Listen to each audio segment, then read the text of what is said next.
Good evening. Hello. Welcome to this Friedman Dinner. Hello, Danny. Nice for you to come. For those who don't know me, my name's John Humphreys, and thank you for coming along this evening, our most overpacked Friedman Dinner yet.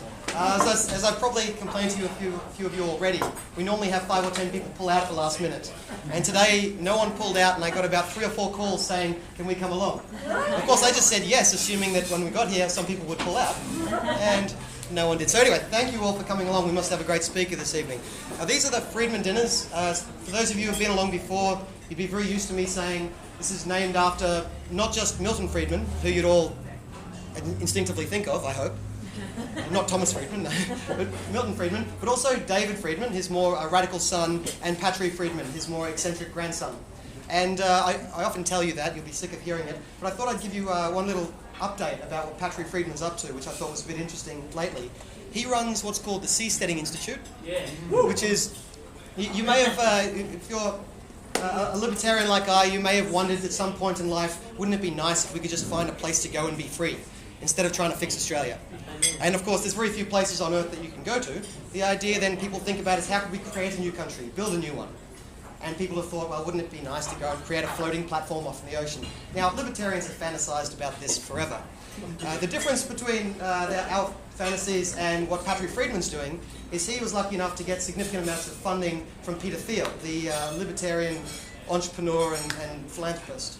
And he's been pitching in quite a bit of money, well over $1 million now, to get this idea ticking over. And so it's been there in the background as something that we can all think is kind of weird and unlikely to succeed, but God, I hope it does. Recently, he's just had donated to the Seasteading Institute a $10 million boat, which they're calling Seasteading 1. And they're about to go float it off in the ocean and start trying to run enterprises out of it. So it's now potentially, thanks to the donation of someone who had a spare $10 million boat hanging around, it might actually be coming to fruition. That would be wonderful to see. But anyway, I won't jump too eagerly to positive conclusions, but we can hope. Anyway, so that's a quick update about one of the Friedmans you probably know less well. So moving along, tonight we have as our speaker Professor Jeff Bennett from the ANU, who has kindly come up today to speak to us about the themes involved in his recently released book, Little Green Lies. I think that's right, 12 Little Green Lies, I think it's about. So anyway, I'm not going to steal any of his thunder. Jeff is a professor at environmental resource economics, one of those things at ANU, a member of the Mont Pelerin Society, and one of the great gentleman advocates for free market ideas in Australia. I had remarked to a few people that he's a very appropriate speaker at a Friedman dinner, because like Friedman, he's one of those sort of friendly, nice, happy libertarians who can take people with them and convince them of things, as opposed to some of us who just sort of shout ideas down people's throats. So Jeff is a much better ambassador than I could be for the ideas. So without any more to do, please welcome Jeff Bennett.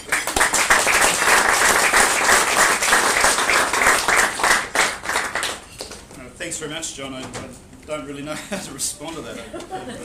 After battling somewhat with the book, Little Green Lies, it feels that I'm often accused of not being a gentleman in these affairs, and in fact some people accuse me of all sorts of nasty intents in accusing others of being liars in this regard. So we can chat about the response of the Green Movement to the book, but John prefaced his invitation to me to speak to you tonight as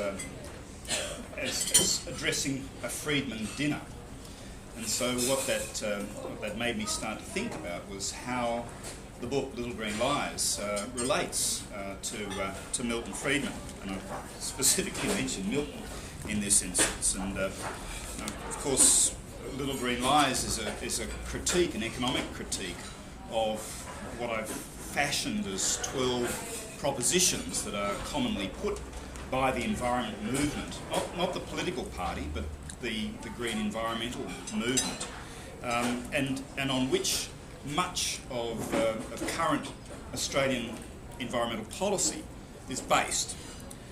And as you no doubt realise, Milton Friedman didn't win a Nobel Prize for environmental economics. So what has Milton got to do with Little Green Lies and environmental propositions. Well, my contestation to you is that Milton Friedman won the Nobel Prize for what he described as doing good economics. Right? And from time to time, if you read through what Milton wrote and spoke, he did apply his brand of good economics to issues which involved environmental issues of the day. And just in reflecting on what Milton Friedman wrote and said, it's certainly pleasing to see that quite a lot of what I have to say in Little Green Lies rings very true to the principles that Milton espoused. But at the same time, in terms of seeing how these principles have lived on to be tackled in this book, it's see, the publisher says you've got to wave the book around. I do as I'm told. It's disappointing in some ways that the sorts of principles that Milton was espousing in his writings still need to be reinforced today. So the sorts of bad economics or poor logic that Milton criticised still occurs today. Now, for Friedman, I guess that must be a pretty depressing thing, and it's certainly depressing to me to see that these ideas haven't been taken up and embraced. But maybe later on we'll think a little bit more closely about why that hasn't happened.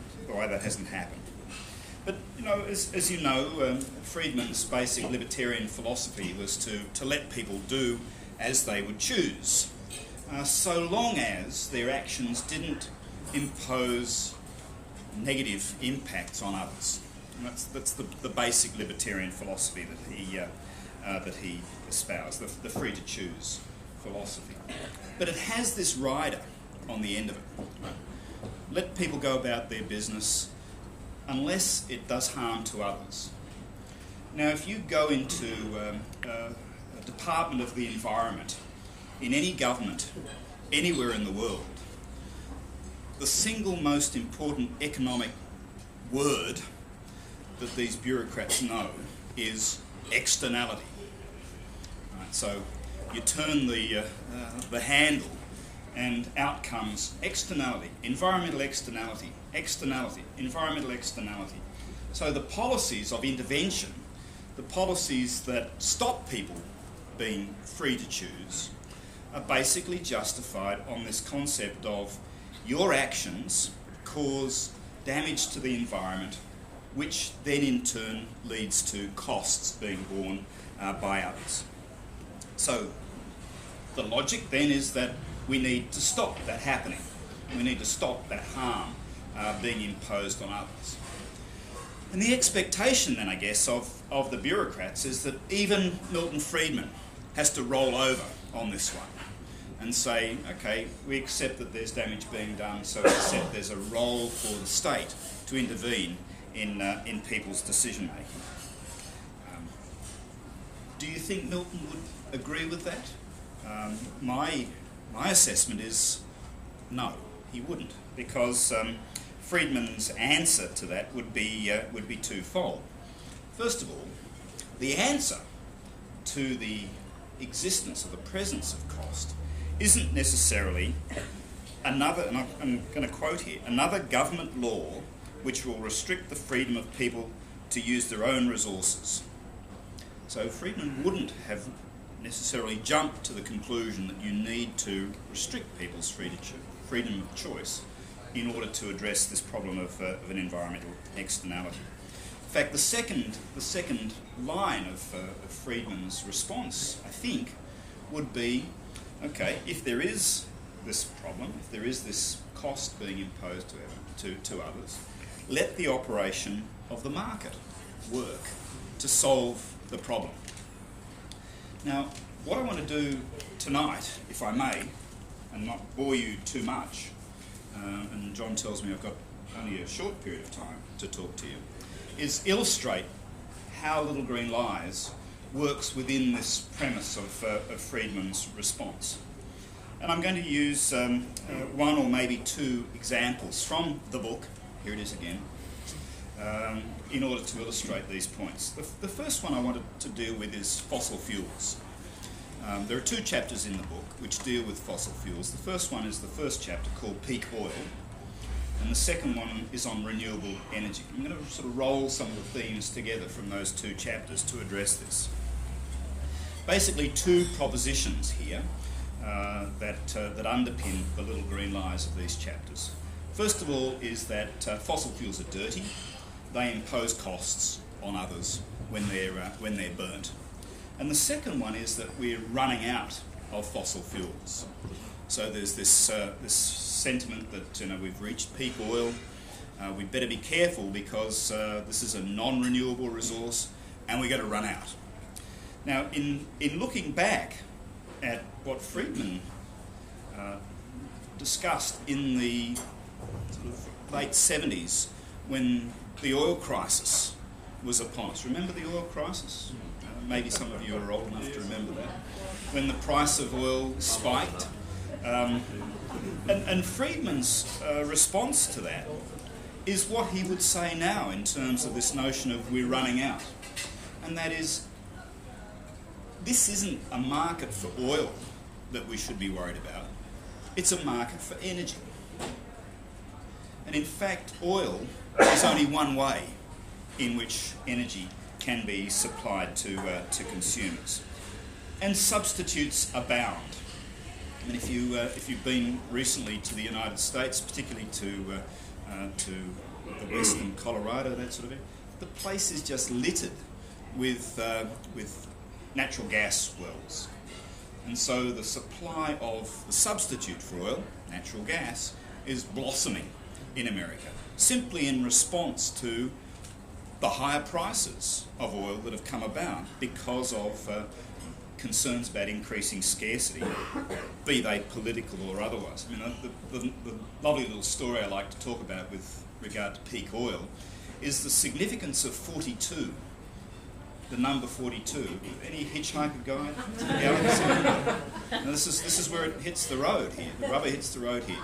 42 years is the number of years we have left of oil at current consumption rates. Now go to the BP website and you'll find that. The fascinating thing though is if you go back 10 years, or maybe even 20 years, it was still 42.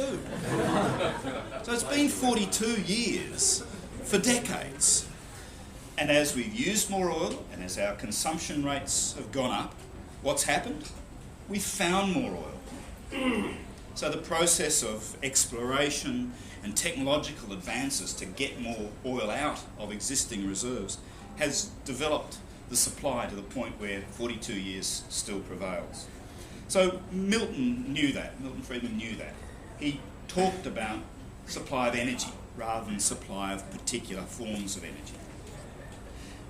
Now let's move from the running out to the dirty side of things.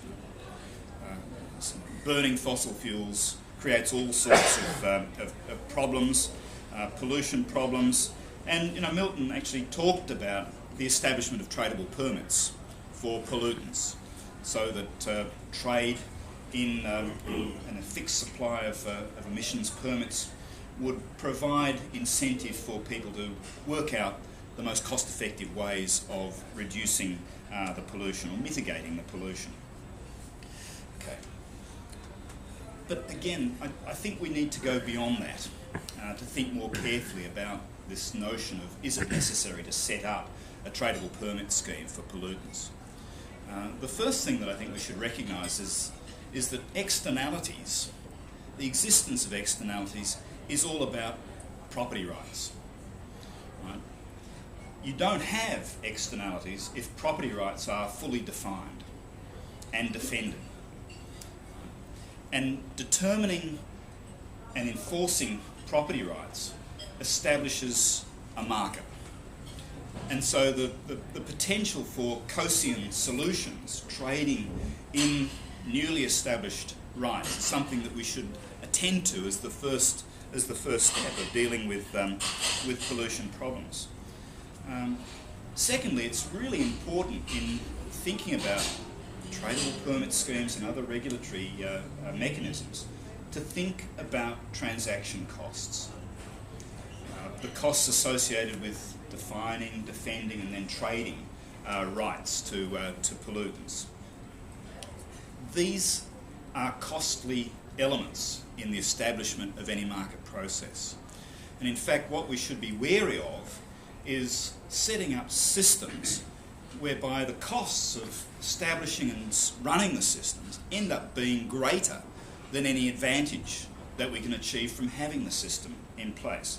That's the second point of concern. But the third one is perhaps the most important. In order to establish a tradable permit scheme, as Milton advised, you need to work out the optimal or efficient level of pollutant. Now, this is all about balancing the costs of mitigating a pollutant, of reducing your pollution load, the control costs, relative to the benefits you get from reducing the pollution load. What's the benefit of reducing pollution? It's the damage of pollution that you avoid. Right, so if you reduce the pollution load, it costs you something, but you get something in return. There's a benefit from it. And it's that balancing act that you need to worry about.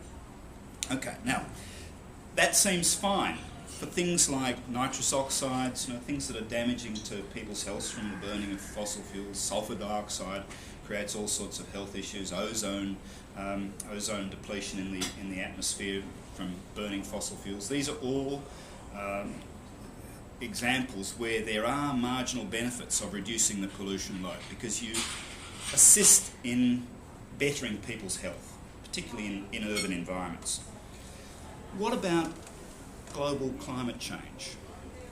Because one of the bête noirs, of course, of fossil fuels in terms of a pollutant is carbon dioxide. So, as a pollutant, in inverted commas, carbon dioxide is something that government policy is now addressing through mitigation policies, like taxes and permit schemes. The question that I raise in the book is, here it goes again. Think about the costs associated with mitigating pollution. Okay, we're now all aware of those costs. Emitters are now paying $25 a tonne if they emit carbon dioxide into the atmosphere. Now, that's obviously having cost impacts throughout our economy. What are the benefits that we get for that cost? In other words, what damages associated with carbon emissions are we avoiding because we've mitigated the carbon footprint? The answer to that is pretty much agreed even by the Tim Flannerys of the world, and that is that it's next to nothing, because the impact of the reductions that we're achieving, the reductions in carbon that we're achieving because of the tax strategy on climate and the damage that climate change might be creating is next to zero. So my proposition, or my counter proposition here is that Milton Friedman would say it's pointless trying to mitigate carbon dioxide because the costs involved in doing so are so far in excess of the benefits that are achieved for society. So, the moral of that story is, in this case, there may well be some pollutant being emitted because of fossil fuel consumption, but it's just not worth any action to mitigate that consequence. Okay, so have I got enough time to do another one? Yep, sure. The other one that I want to talk about is very current, because legislation was introduced into and passed in federal parliament just last week to introduce an illegal logging act. Now, what's this? Well, what it is legislation requires purchasers of timber products to ensure that the product they're purchasing is certified by certain registered authorities as being sustainably produced. So you can't sell timber products unless it has this certification. Now, why has this been done? It's been done because everybody loves an orangutan. Right? And we've shown devastating deforestation in Indonesia, whereby forests are being cleared so that we can have dining tables and house frames and other pieces of furniture. What are the impacts of that? Well, any number of impacts, but just let me go through a number of them. First of all, it's costly. Right? The process of certification, the process of having these registered certifiers coming into your forestry operation, doing the checks, doing all the processes that one does when one certifies a forest operation. It's costly, and of course it doesn't necessarily generate you a ticket of entry into the market. So if you're a Laotian forest owner in some backwoods of Laos, and you bring in the forest certifiers so that you can harvest the mahogany trees you planted, or your family planted 20 years ago, for sale into the Australian market. If the forest certifier says no, your operation is not sustainable, then you won't get access into the market. Now, I've just been alerted to a case by a colleague who works very closely in forestry in Laos, of a very poor village community that had such a mahogany plantation. And they tried to get it certified for access into world markets, and they were rejected. Now, why were they rejected? It turns out they were rejected because the forest certifiers objected to the human rights history of the Laotian government. Nothing to do with the way these forests were managed. The fact that these were planted, they were managed plantation trees, not even harvesting existing old growth forest. The rejection was on the basis of the human rights record of the Laotian government. So what have we got here? We've got a forest certification certificate that basically acts as an entry point to a market. If you've got that gatekeeper role into a market, you've got a gatekeeper to wealth and prosperity. And of course the power that that gatekeeper holds then is quite extraordinary. Who gets to hold that power? What basis do they use to exert that power? What grounds do they have for certification? It becomes a political matter. It becomes the subject of the classic rent-seeking problem.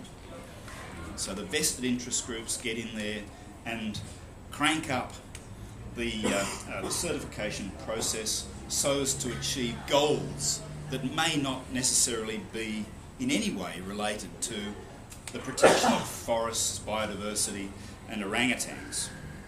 Question? Yeah. Is it not the case that Greenpeace is both advocating the certification and seeking to set itself up as a certification authority, thereby a gross conflict of interest? Absolutely. And the point there is that the interests that Greenpeace and WWF have are not necessarily limited to environmental issues. They're pursuing a much broader agenda than just protecting the biodiversity of those forests. Now, I don't want you to think that the book is is just the grumblings of a grumpy old man, which I probably am. I feel like I'm doing a Jeremy Clarkson impersonation of being a grumpy old man. I don't want to do that because, in fact, there are some really good news stories, and I think stories that that Friedman would really enjoy. And of course, Friedman's byline always was nobody looks after property like somebody who owns the property. And people like my good friend Terry Anderson has taken that on further and said things like, well, nobody ever washes a rental car. So ownership is something that really helps in these issues. And instead of doing things like blanket trade restrictions due to this forest certification issue, where you have all of these horrific implications for distorting international trade flows. And what we need to do is to see organisations like Greenpeace and WWF, motivated environmental groups, engaged in direct action. Things like the Nature Conservancy does, and that is collecting money from beneficiaries in wealthy countries and using that money to go into developing countries and buying land. Right? Not just buying land for reserves, but also managing that land to protect the biodiversity. And if you own it, you look after it. Right? If you own it, you look after it. You don't worry about the corrupt local officials who are not going to worry about protecting these areas, who let illegal logging take place. You're in there looking after it because of a strong ownership incentive. So, that's what I think is a good message. It's a positive way forward to look after the orangutans. But let's pause for a moment, and I'll just sort of wind up with this one and think about why those sorts of messages haven't rung true to the policy debate. Why haven't we seen more of the good economics that Friedman advocated coming through? Why do we still see these seemingly crazy, counterproductive initiatives taking place? Well, I'll just some of you may be aware of a parable that talks about the Baptists and the bootleggers. Let me, for those of you who haven't heard this parable, just give you chapter and verse. Go back to the Prohibition era in the United States. Who were the moral crusaders looking after the well-being of the community by advocating a ban on the demon drink? It was the Baptists. With hand on heart, they felt that a world without alcohol, put that glass down, a world without alcohol would solve so many social problems. So going into legislation, to the legislature, who were their biggest allies? It was the bootleggers. Why? Because the bootleggers made the money out of prohibition. Having illegal alcohol created the black market, which enabled them to make so much money. And it's the same with the environmental debate. Think about who benefits richly from the forest certification story. Lots of people. First of all, there's an industry now of forest certifiers, people who go around the developing world stamping pieces of paper to allow product to come into the market. There's a thriving bureaucracy that administers it. But perhaps more importantly, there's a bunch of forest product producers, mostly from Europe, who produce, under their normal management practices, certified timber. So if those producers can stop the competition coming from developed world uncertified producers, then of course they can crank up their prices and enjoy greater profits and rents. Think about the fossil fuel debacle, with subsidies being paid to to the producers of renewable energy sources. Who gains from that? Well, all those folks who enjoy the benefits of the profits generated by the renewable energy sources, the manufacturers of shouldn't truncate like that, manufacturers of solar panels. What about the US Corn Belt? Right? The farmers in the Midwest of the US, they love this. Why? Because you make ethanol from corn. And with that increased demand for corn, for biofuel, what's happened to the price of corn? Whoosh, up it goes. And I had the delightful experience last year of spending some time with a corn-growing family in Minnesota. And it was just at the end of their cropping season. They were just ploughing in the last of the stubble from the corn crop, which incidentally they just sold 5 miles down the road to the ethanol factory.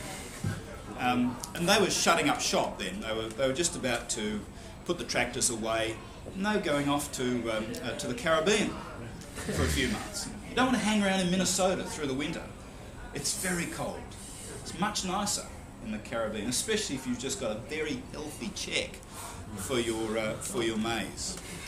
And of course, it's not just maize, because maize, wheat is a close substitution, especially in stock feed. So up goes the price of wheat, as well as the price of corn. And in fact, when these mandates were introduced for biofuels in many countries through Europe and the US, and Brazil is another classic one, such were the price spikes of all of the grains that there were riots in Mexico because the price of tortillas went through the roof. There were riots in Rome because the price of pasta went through the roof. And in so much social dislocation. In fact, some of you may be aware that there were even some restrictions on exporting rice through big Asian exporting countries like Thailand and Vietnam, because the fear was that there'd be food insecurity as a result of this burgeoning demand. And I'm sorry for getting carried away here, John, but I've got to tell you one more thing about biofuels. Biofuels is one of the most destructive forms of subsidisation. Why is it being subsidised? Primarily CO2 emissions. Right? We've got to stop burning the fossil fuels. We need to burn green, renewable energy. But of course, what happened when the price of corn went up? What did farmers do? They expanded their production. That's the normal supply response. Where did they expand their production? Well, a lot of these farmers had signed up with the US Department of Agriculture to set aside land as conservation reserve program land. So they put this land into prairie land. Which was the first land to be ploughed up when the price of corn went up? It was the conservation reserve program lands. And if you're in Brazil and you want to grow more sugar in response to the growing demand for ethanol, what do? You chop down more trees. Right? So you expand your agriculture into the forest areas. And there's a lovely little World Bank paper on this, which goes through and tracks the amount of CO2 emissions that are saved as a result of the biofuels initiatives. And you know what it is? It's negative. Yeah.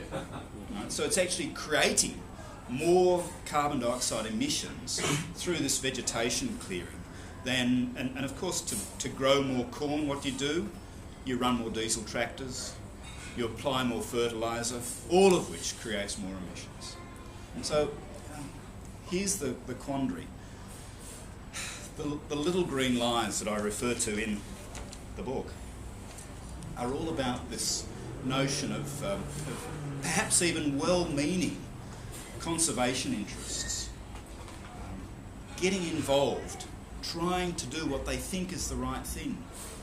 But once you scratch away the veneer, this seemingly attractive notion that a lot of these propositions present, you see these quite devastating economic, social and even environmental costs associated with these little green lines. So the tag of the book is unlike little white lies, if the little green lies are accepted in policy, they're not innocent, and they can in fact cause a lot of damage and a lot of harm to the well-being of our society.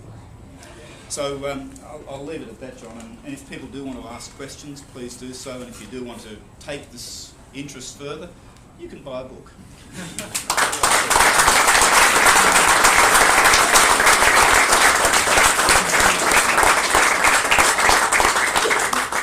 So as usual, we'll open up to questions, but once I take the first question, I'll run away and ask for food, and that way, as we're talking, we can be eating again. So, is there a first question, I think, in the corner? Joe? You mentioned Kosian solutions, which is great, but it's not always obvious how you can set up a system of property rights which will allow it to work properly. Can you talk a little bit to that? Sure. This gets down to the notion of transaction costs, because of course establishing those transaction costs, which enables the transaction to take place under a Kosian bargain, costs resources. And now this is one of the tensions in Friedman's argument. So, there is damage associated with an undefined, undefended property right. It's an uncompensated damage. So where do you draw the line in terms of putting forward governmental, playing myself, how do you put forward governmental initiatives that perhaps can, through economies of scale, lower those transaction costs without infringing on people's rights to pursue their own self-interest? I had a specific thing in mind. Let's say that I find somebody irritating and I don't like them talking, and I say, I want a property right assigned to that, and of course, whether it's assigned to me or to that person doesn't matter overall for economic efficiency, but the fact that that right gets created is an issue. Yep. Some people would say that some rights shouldn't be created at all, or that people can create rights, pernicious rights, in order to just purely out of rent-seeking motives. Yep. And that's always seemed to be a problem with like a pure Kosian solution. Yep. No, I agree with that. The issue that we have is really, for instance, freedom to speech. Freedom to speak is a good example of that. And tolerance in society is another one. If you start assigning rights, then there are also associated wealth consequences. So the classic polluter pays principle implies a right to those who are polluted and a right against the polluting party. Now, is that just and right? I don't think I can judge that. But there are some. Just so that you can keep walking past, you might want to stay in the corner. Okay. Joe can hear you from everywhere. So I'm but I guess the issue then is thinking about government policies in terms of the extent of the transaction costs that are involved, and making sure that the benefits arising from trade warrant the transaction costs that are incurred. And just to remind everyone, the booksellers have come back. They are camped right at the door front. If anyone wants, I think it's $30. So please feel free while we're chatting now, while food's coming out, to sneak over there and give up more of your money if you feel like it. And I note that Jeff only told you about 3 of the chapters, and there's 12. So I guess that was intentional, because if you told them everything, they wouldn't have to buy it. So if you want the other 9, then... so it's a property right to the remaining intellectual property. All right. No other questions? Yes. Okay. All right. Not so much a question as a couple of points, expanding on what you were saying. You referred to orangutans earlier. One of the major issues in Indonesia at the moment is that European biofuel mandates are resulting in increased land clearing for palm oil, resulting in the destruction of green policies are resulting directly in the destruction of orangutan habitat. The other point being that with the increase in food prices, more people have died through hunger and food riots as a direct result of green policies than have been affected by anything that global warming may have done to this point. Well, my contention is that the evidence is nowhere to be seen that global warming has made any change to our climate patterns.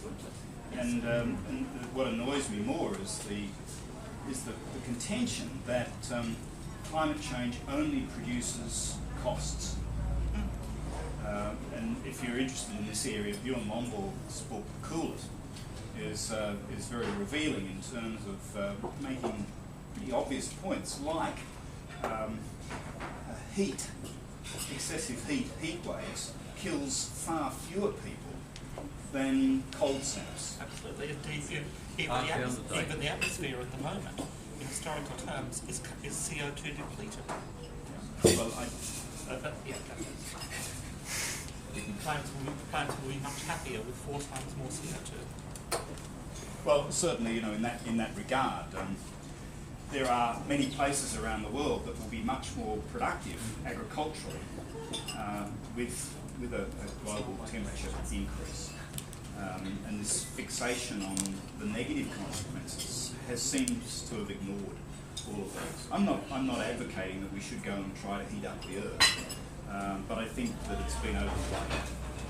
And I get really annoyed at people like Tim Flannery, who put forward propositions of doom and gloom without being able to substantiate them at all. And we won't get into it. Yes? Very interesting talk. To what extent do you think the flow of money influences this? I mean, take local government elections and you ask the question, who funds the greenies? Well, it's always the developers with the existing approvals that put the money in because they don't want any more approvals. And in your talk today, you're sort of talking about other idealistic components, but aren't they largely the rationale as opposed to the real bottom line? I mean, if you've got the right to give out permits, that's a license to print money. Yep. So to what extent is that running at all? And why aren't we waking up to the fact that it's really all about money and graft? Well, it's all about what I call rent seeking. People being able to take advantage of the superficially attractive propositions that the green movement put forward. I think the classic example of that is there's a chapter in the book. Wave it quickly. There's a chapter in the book about trade and the environment as a general topic. The forest certification is just one element of that. But if you look at the efforts that have been made to arrange multilateral trade agreements, especially involving agriculture, the forces against that are not just European Union farmers, right, and North American farmers. It's the green movement backed by the developed country industries. So it's about protection, and that's about money. Being able to maintain your industry against competition from cheap imports. I mean, you can even argue that the government just yesterday has fallen into a giant trap that the Europeans have laid for us by agreeing to be part of the European emissions trading scheme. Because, of course, the European emissions trading scheme was always designed to prevent competition from high energy using Asian low-cost producers, low-cost competition. And for Australia to have been... Well, gas cost less than, was rated less than coal, wasn't it? Sorry, Gas was rated less than coal. Yeah. So if you're... I mean, the argument is hydrocarbons, part of the energy comes from the conversion of hydrogen and oxygen to water that creates energy.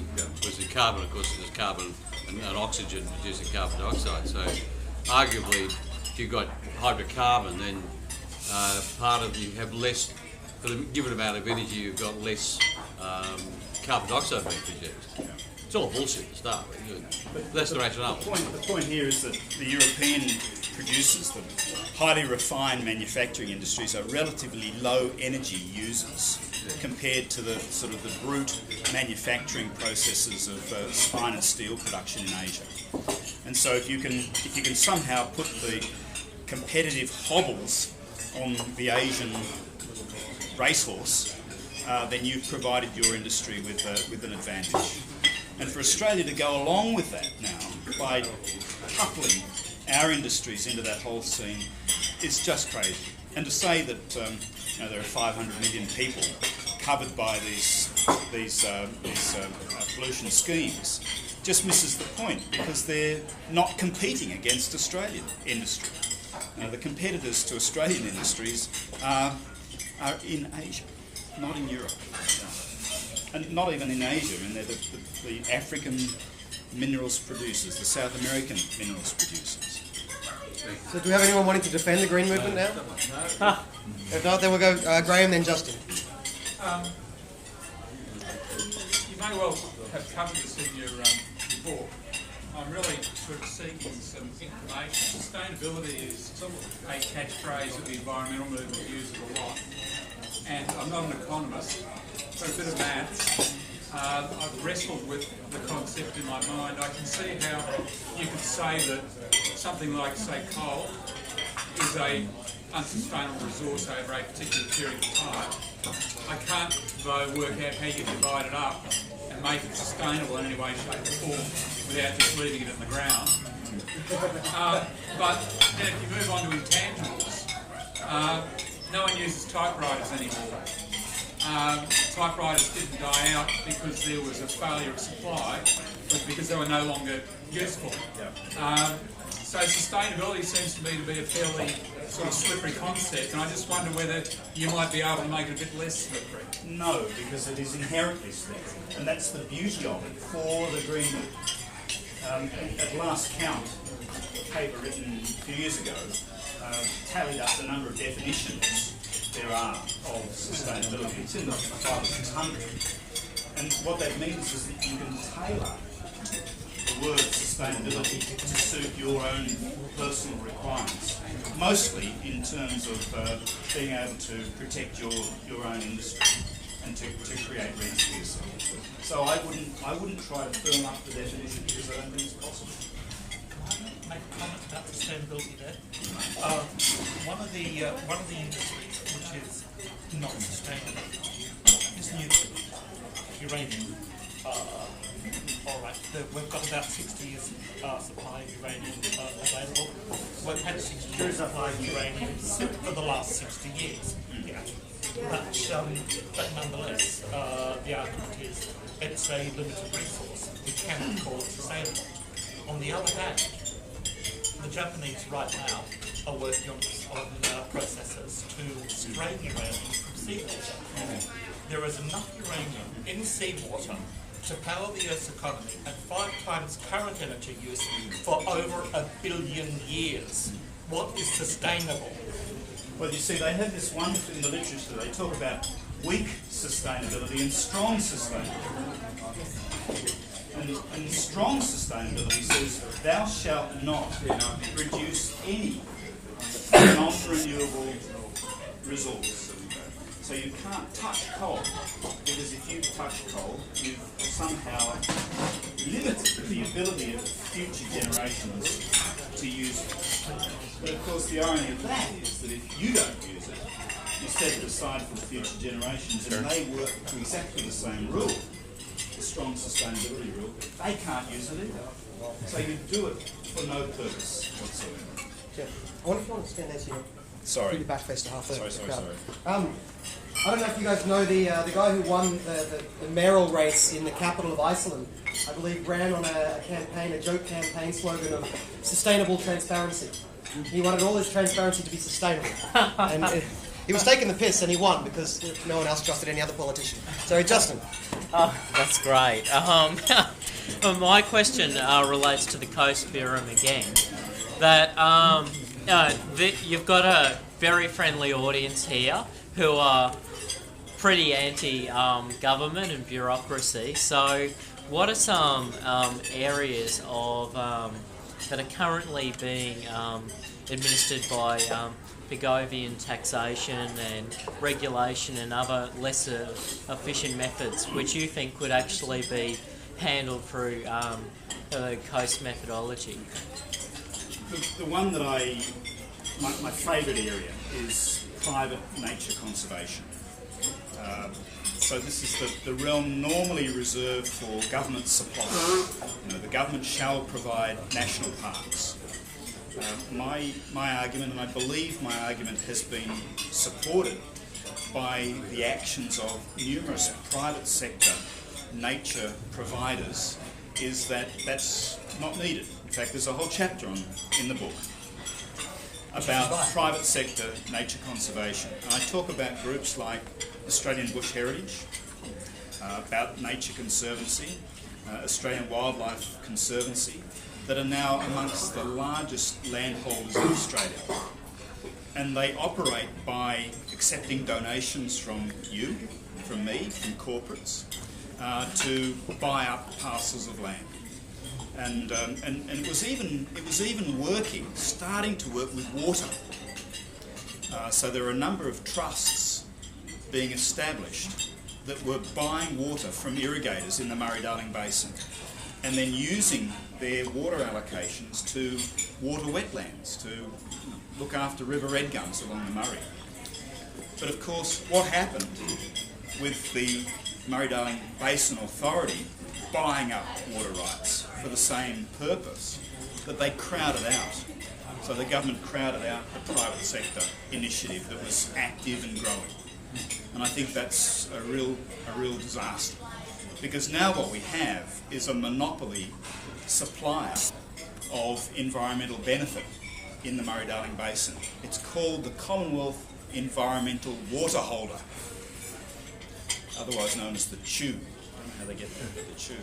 So the Commonwealth Environmental Water Holder now is this quite substantial bureaucracy that has control over the water rights that have been purchased from farmers, from irrigators. And of course, can you imagine how slow this bureaucracy is to respond to the immediacy of a sudden availability of water that's flooded a wetland? There's been a storm, a wetland's flooded. If there was a bit more water channeled into that wetland for another couple of weeks, the birds would breed and we'd have a wonderful display of herons or whatever they might be. But in the same time, what would happen? There'd be a request put through to the Commonwealth Environmental Water Holder. That request would have to be vetted, go through a process of allocation, signed off by the Minister. 4 months later, we'll supply some water into that wetland. The birds have... This is what happens. The birds would have laid their eggs, and then without the water, they abandon the nests. Any more questions? There's over here. Oh, Josh. Given that you mentioned the illegal logging prohibition bill, which the coalition had exactly the same policy in the last election, how stupid do you think Tony Abbott's direct action thing, if you know anything about it? Yeah, well, I do. I mean, what Friedman would say is that you need a system of tradable emissions permits. If there's an established pollution cost that can be avoided through the mitigation of a pollutant. That provides a cost-effective solution because people can go about reducing emissions load the best way that they find practical. The real danger with direct action that the coalition is advocating is rent seeking, because you just then, and the government's doing this as well. I mean, they're picking winners in this in terms of which areas we're going to support for research and development, which industries we're going to help. So it's not just the coalition that's done this; it's the government as well. But you're just going to end up picking winners, and all of the same problems that we've seen over the decades of industries being supported. We're just going to get into another quagmire of yours and my money. I don't know whether you pay taxes. I do. and I see it just being whittled away. And he works for a politician. It's actually a tuxedo.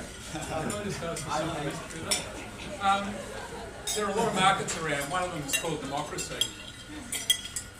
Which would you prefer?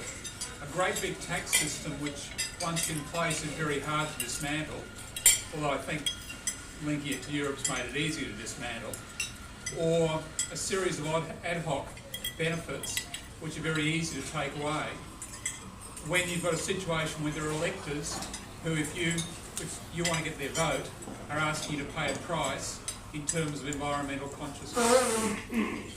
You're asking me to make a choice between the devil and the deep blue sea. I mean, Politicians do it every day.